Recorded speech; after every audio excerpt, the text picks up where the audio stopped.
इस देश में मुसलमानों का भविष्य वही है जो इस देश का भविष्य है। कौन हिंदू कौन मुसलमान, क्या है ये और किस जमाने की बात है ये? जो 22 को वो 24 में भी नहीं आएंगे। जनता फैसला कर चुकी है। जय श्री राम।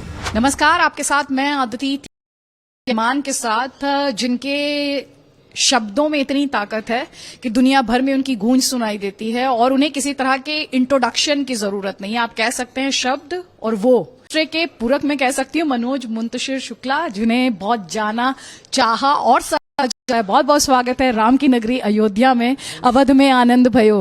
हाँ बिल्कुल, बजाओ ढोल, स्वागत में मेरे घर राम आए हैं। अवध में उत्साह है, अवध में उल्लास है।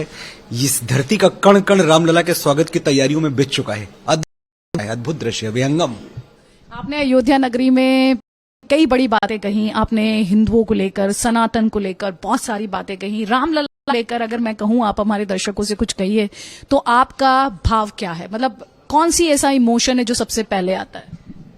जैसे रामलला ने अपना जीवन जिया, जिन आदर्शों पे वो चले, हमें सिर्फ इतना प्रयास करना है कि जो हमारा भविष्य है वो रामलला के चारों तरफ घूमता हुआ नजर आए। जैसे रामलला जिए वैसे हम जिए, जो आचरण रामलला का था वैसे हमारा हो। अगर एक परिवार के तौर पे, एक देश के तौर पे, एक राष्ट्र के तौर पे हमें आगे बढ़ना है, हमें अपने सर्वश्रेष्ठ रूप में अभिव्यक्त होना है, तो आपके पास राम से बड़ा मॉडल, श्री राम से बड़ा नायक और रामायण से बड़ा फॉर्मूला आज तक नहीं है। आप मुझसे पूछें कि मेरे लिए राम कौन है, तो मैं कहूंगा राम वो पुत्र हैं जो पिता की एक बात पर सिंहासन त्याग कर वनवासी हो जाते हैं। राम वो पति हैं जो सिंदूर की सौगंध निभाने के लिए भालुओं और वानरों की सेना लेकर संसार के सबसे बड़े आतताई अत्याचारी असुर से टकरा जाते हैं। राम वो भाई हैं जो मूर्छित पड़े लक्ष्मण के सिरहाने बैठकर मृत्यु को चुनौती दे देते हैं कि आज या तो मेरा भाई आंखें खोलेगा या मैं भी हमेशा के लिए आंखें मूंद के यहीं सो जाऊंगा। राम मेरे लिए वो राजा हैं जिनके नाम पर इस देश में रामराज्य की अवधारणा है। राम वो राष्ट्र प्रेमी हैं जो अपने बाहुबल से जीती हुई सोने की लंका ठुकरा देते हैं क्योंकि अयोध्या की मिट्टी बुला रही थी। अपि स्वर्णमयी लंका नमे लक्ष्मण रोचते, जननी जन्मभूमिश्च स्वर्गादपि गरीयसी। ऐसा अद्भुत व्यक्तित्व, कितना कुछ सीखने को है। राम राज्य की शुरुआत आप मानते हैं अब कि होगी? और वो राम राज्य कैसा होगा? क्योंकि यहाँ पर तो डिवाइड्स की बात की जा रही है, यहाँ पर तो ये कहा जा रहा है कि एक मस्जिद को तोड़कर एक मंदिर को बनाया गया। राम राज्य की शुरुआत हो चुकी है, उसको और बेहतर बनाना है और परफेक्ट करना है। काम बस इतना ही है। राम राज्य का शुभारंभ हो चुका है हमारे देश में। अब जैसे कि होता है, हम नया सीखेंगे, हम और बेहतर होंगे और इंप्रूव करेंगे। अब उतना ही होना है। और जो लोग ये आरोप लगाते हैं हम पे कि मस्जिद तोड़ के हमने मंदिर बनाया, तो ये तो बहुत सरासर झूठा आरोप है, क्योंकि ये पूरी दुनिया को पता है कि मस्जिद तो कभी बनी नहीं थी।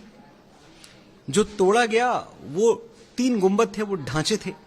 उन ढांचों को, उन गुंबदों को कभी मस्जिद का आकार हमने लेने ही नहीं दिया।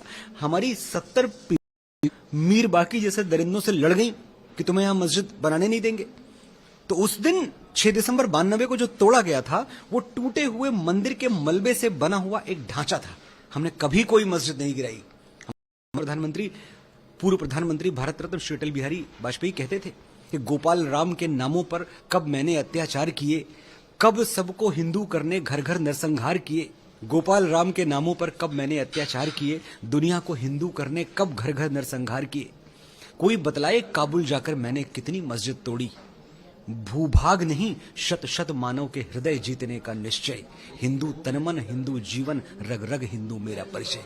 तो हमने कभी कोई मस्जिद नहीं गिराई, ना हम गिराएंगे। हम हर धर्म का सम्मान करते हैं, हर पंथ का सम्मान करते हैं।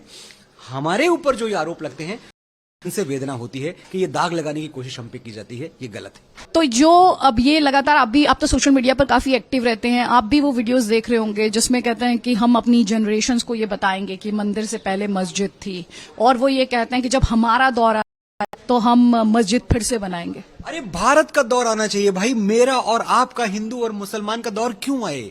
भारत का दौर आना चाहिए।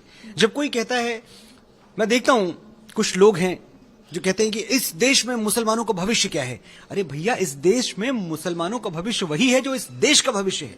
किसी पत्ते का, किसी टहनी का, किसी डाल का अलग से भविष्य नहीं होता। भविष्य पूरे पेड़ का होता है।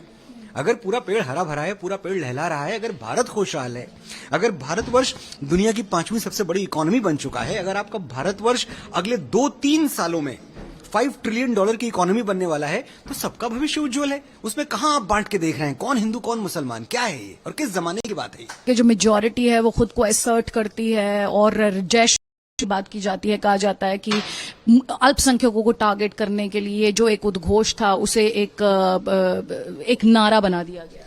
अगर आप इसको ऐसे परसीव करते हैं तो मुझे बड़ा दुख है, आपकी समझदारी पे मुझे तकलीफ हो रही है। जय श्री राम हमारे आराध्य हैं भगवान श्री राम, हम जय श्री राम जीवन भर बोलते रहेंगे। हमें अधिकार है, हमारा जन्मसिद्ध अधिकार है, हमसे कोई अधिकार छीन नहीं सकता। रही बात हिंदू सुप्रीमेसी की, तो हिंदू सुप्रीमेसी इस देश में दिखाने की जरूरत क्या है? हम 100 करोड़ हैं और 100 करोड़ होने के बावजूद हमने कभी अपने आप को कहीं फोर्स नहीं किया, हमने कोई जबरदस्ती नहीं की। 134 साल हम अपने आराध्य का इंतजार करते रहे, न्यायालय के आगे गुहार लगाते रहे। दुनिया के किसी और कोने में मेजॉरिटी इतनी बड़ी होती तो क्या ऐसा होता कि उनके आराध्य को उनके मंदिर से निकाल दिया जाए? और उसके बावजूद 100 करोड़ लोग प्रतीक्षा करते रहे, हाथ जोड़ के, मुक्का तान के नहीं, हाथ जोड़ के। और फिर हमें आप कहेंगे कि हम असर्टिव हैं। हम कहां से असर्टिव हैं? ये एक इम्पॉर्टेंट बिंदु ये है मनोज जी कि ये एक परसेप्शन क्रिएट किया जा रहा है। आपको लगता है सनातन को लेकर जिस तरह की टीका टिप्पणी हुई है या हिंदुओं को जब असहनशील इनटॉलरेंट कहा जाता है, ये एक सोची समझी कैंपेन है, साजिश है? ये साजिश थी लेकिन इतनी कमजोर थी कि एक्सपोज हो गई। अभी सबको पता है कितना झूठ कितना सही, काला सफेद सब समझ चुके हैं। तो मुझे लगता है अब ये लोग बहुत दयनीय स्थिति में हैं।